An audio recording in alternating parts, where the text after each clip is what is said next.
inasumbua nini? Suratul Nisa, wewe soma Suratul Nisa.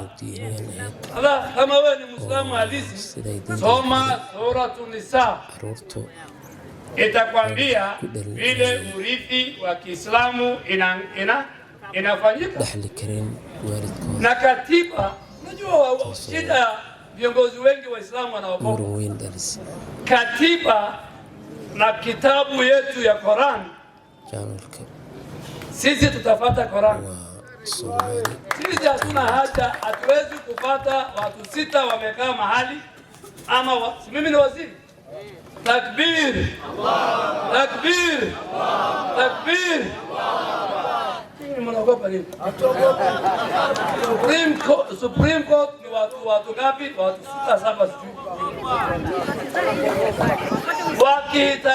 italifiana na mambo ya dini. Mimi nawaambia hawa kwende kabisa.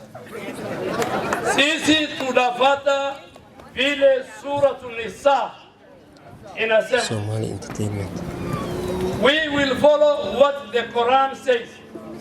Where the Quran and a judgment of any court conflict, we will follow what the Quran teaches as Muslim community.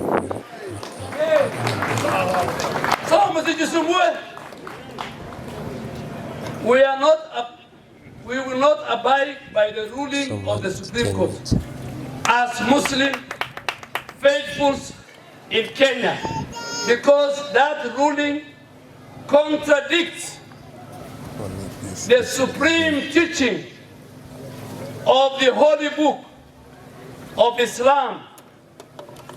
So that judgment for the Muslim community, it should be thrown, should be treasured, and nobody should bother about it.